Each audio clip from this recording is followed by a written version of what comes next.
La Nouvelle-Orléans est une ville de Louisiane située sur les rives du Mississippi, à proximité du golfe du Mexique. Surnommée Big Easy, elle est réputée pour sa vie nocturne, ses concerts de musique et sa cuisine épicée et singulière reflétant le brassage des cultures françaises, africaines et américaines. Le Mardi Gras, le carnaval là-bas de fin d'hiver, renommé pour ses défilés costumés et ses fêtes de rue, incarne l'esprit festif de la ville.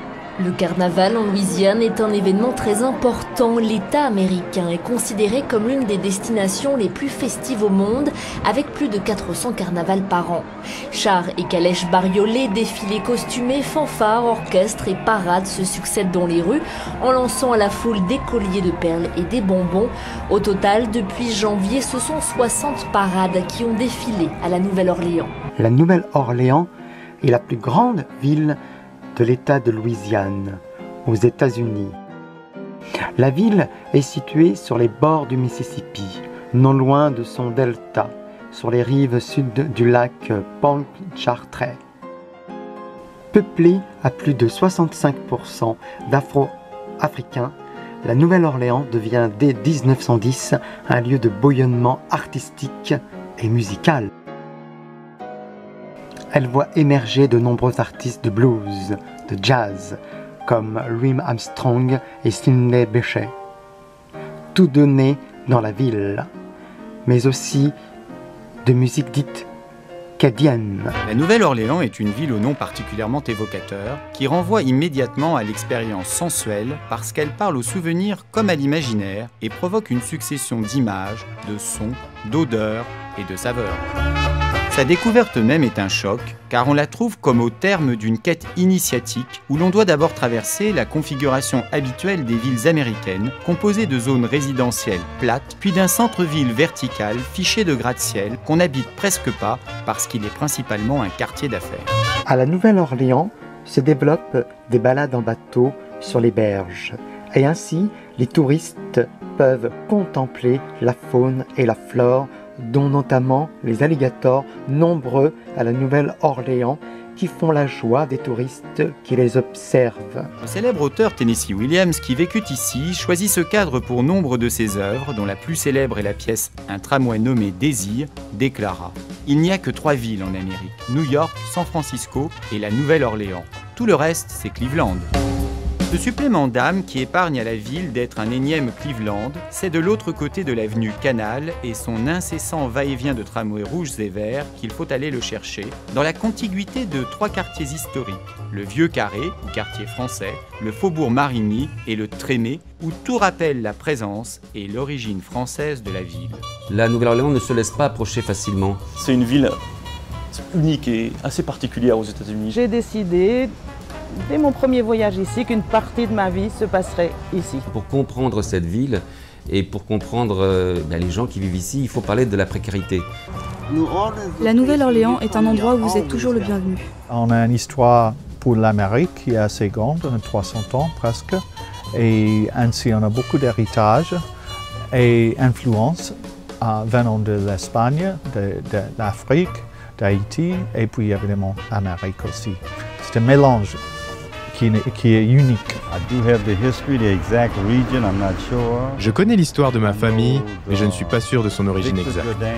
Je sais que Victor Jourdain, mon ancêtre et le fondateur de 7 générations de Victor Jourdain, est venu directement de France jusqu'à la Nouvelle-Orléans. L'implantation des premiers Français en Louisiane, ça date de la fin du XVIIe siècle. Cette ville est associée à des grands noms de l'histoire de France. La langue française à la Nouvelle-Orléans est une langue d'honneur. Ma mère était punie, battue à l'école pour parler la seule langue qu'elle parlait à l'école.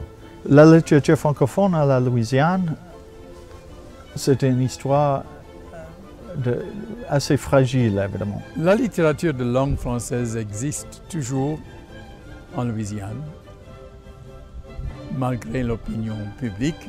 L'héritage français de la Nouvelle-Orléans, il est très très vif.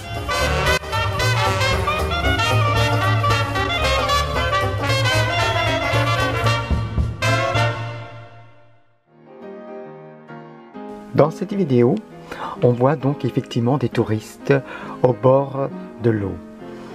Au départ, c'est de bon aloi, bon enfant. On nourrit les sangliers sauvages. Et bien entendu, ils sont habitués car on voit que le bateau accoste volontairement pour que ce soit l'attraction des touristes. Les sangliers donc sauvages, lorsque quelques-uns des touristes lancent de la nourriture, on voit bien qu'ils sont habitués, voire même domestiqués, et viennent sereinement s'approchant de la berge pour se nourrir. Malheureusement, cela ne va pas se passer exactement pour l'un d'eux des sangliers sauvages comme il le souhaiterait. En effet, trop confiant, il se rapproche et on peut l'observer pour se nourrir et des lancements de nourriture, il ne fait plus attention au danger. Il se rapproche, il se rapproche. Le problème, c'est que le va-et-vient par l'alligator, on voit bien qu'il est à l'affût. Observez lorsque un des touristes lance volontairement à côté de l'alligator la nourriture, le sanglier est tout simplement comme l'histoire du poisson avec l'asticot, c'est l'appât. On a osé, ils ont osé en fait vouloir sacrifier cet être qui n'a rien demandé, qui innocemment se fait nourrir, donc fait confiance à l'homme. Observez bien l'alligator, là où est entouré en violet. Il attend tout simplement sa proie, mais facile, puisque si le sanglier sauvage n'avait pas fait confiance, il ne se serait absolument pas approché de la berge. Mais pensant à son estomac, il est allé tout simplement chercher cette nourriture. Mal lui en prendra. Je suis désolé de le dire. C'est encore une fois un meurtre, genre corrida. L'humain n'a de cesse de faire et de créer le mal partout où il va, même lorsqu'il est touriste. La suite, vous allez le voir, c'est malheureusement une tombe qui, n'a pas l'air de toucher un bon nombre de touristes, puisque ça doit être, je le pense, un sacrifice. Les sacrifices, les sangliers dans le monde, c'est une habitude. Morts ou vivants, on les donne toujours aux alligators, aux crocodiles. C'est monstrueux. Et dire que j'appartiens à cette race. Ouh là là.